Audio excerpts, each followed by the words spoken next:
Assalamualaikum warahmatullahi wabarakatuh. Perkenalkan, nama saya Zalwa Musyafa dari kelas 92 dan saya bersekolah di SMP PGRI 9 Jakarta.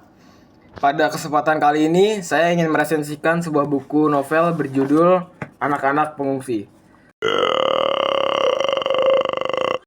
Karena saya ingin mendapatkan nilai bahasa Indonesia dan alasan lainnya adalah karena saya ingin memberitahukan kepada halayak semua bahwa buku ini adalah buku yang sangat baik, sangat bagus untuk dibaca oleh para kaum muda-mudi di luar sana. Buku ini diterbitkan oleh Wahyu Dewanto dan diterbitkan di Mega Bintang Abadi pada tahun 1994 hingga tahun 1995. Dan fakta menarik dari buku ini adalah buku ini sudah di-stop produksi dari tahun 1995.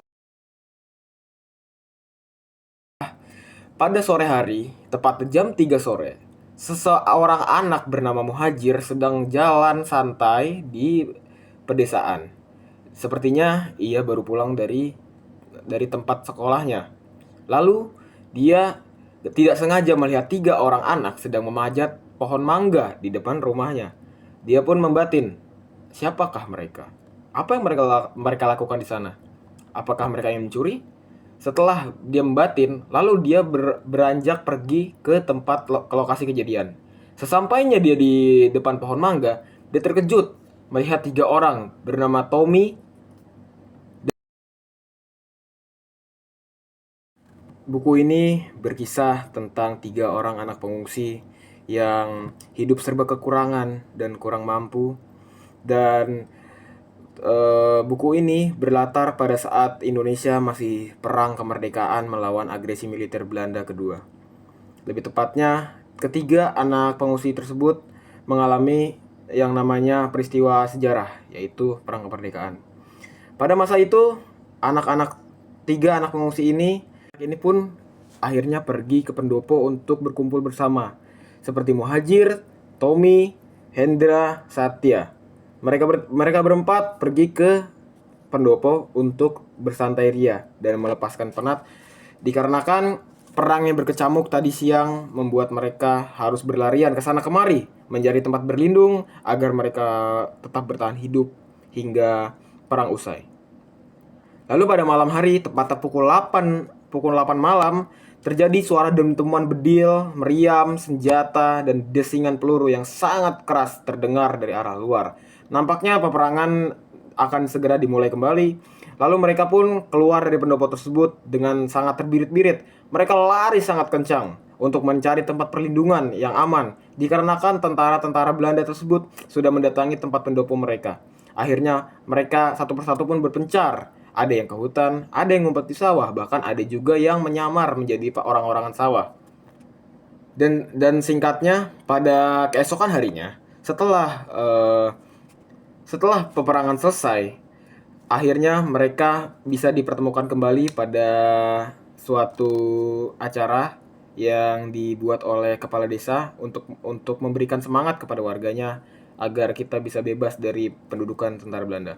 Nampaknya keempat anak tersebut pun akhirnya ketemu lagi dan saling tegur sapa lagi setelah kemarin ada peristiwa yang sangat membuat mereka menjadi ketakutan dan akhirnya mereka bersatu kembali. Dan pada tahun 1948, mereka akhirnya mendapatkan gelar kehormatan atau gelar medali keberanian. Dikarenakan pada tahun itu, mereka berhasil menangkap 3 orang mata-mata Belanda. Awalnya mereka sedang berjalan-jalan santai, seperti anak-anak pada umumnya yang ingin bermain. Lalu mereka tiba-tiba melihat orang dengan logat yang sangat aneh. Lalu mereka tanya. Nampaknya orang tersebut tidak mengerti apa yang mereka ucapkan. Mereka langsung berspekulasi bahwa orang ini bukanlah orang Indonesia karena dia nggak paham bahasa Indonesia.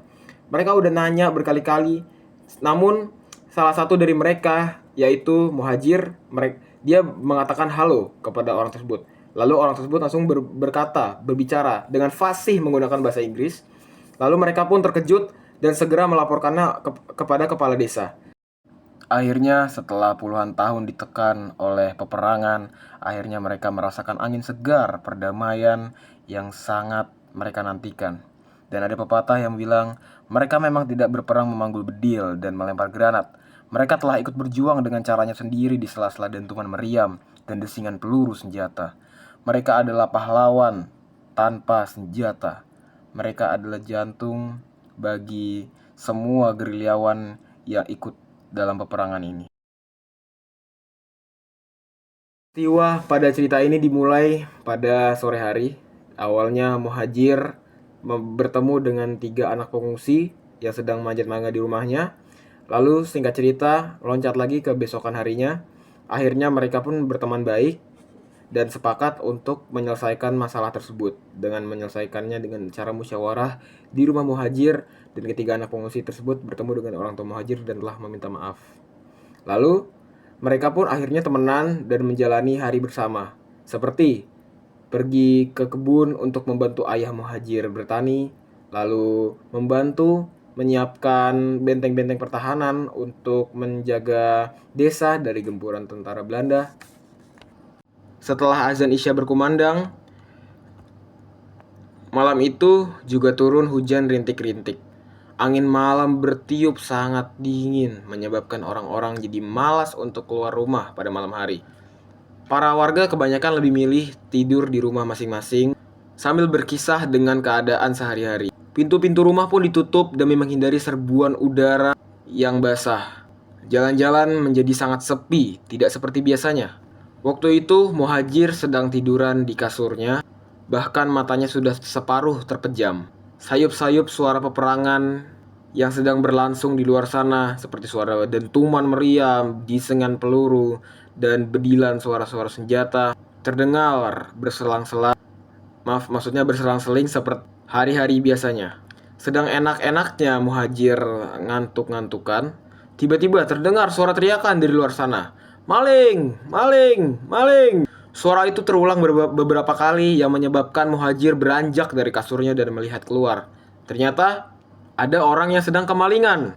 Lalu pada akhirnya maling tersebut pun berhasil ditangkap dan dipenjara di dalam penjara di samping kantor kepala desa. Dan alangkah terkejutnya warga. Ternyata benda yang dimaling oleh maling tersebut adalah ayam dari seorang nenek-nenek bernama Nenek Imah. Ayamnya tersebut dicuri di kandangnya pada malam hari. Cerita ini berlatar pada tahun 1945 hingga tahun 1948. Ini berlatar di Jawa Tengah. Evaluasi dari buku ini. Menurut saya, buku ini adalah buku yang sangat bagus untuk dibaca. Menurut dari sudut pandang saya, dikarenakan saya adalah pecinta buku sejarah. Menurut saya, buku seperti ini yang harus dibaca oleh kalian para muda-mudi di luar sana. Karena buku ini memiliki pesan yang sangat bagus sekali. Seperti misalnya perjuangan seorang rakyat. Bukan seorang rakyat, melainkan seorang anak-anak pengungsi yang kita tidak tahu asal dari mana. Mereka berusaha sangat keras demi membebaskan Indonesia dari penjajahan Belanda yang sangat kejam. Ini tentu saja ada kekurangannya. Kekurangannya seperti nama penokohan yang tidak terlalu jelas, seperti banyak tokoh yang tidak disebutkan namanya dalam buku ini.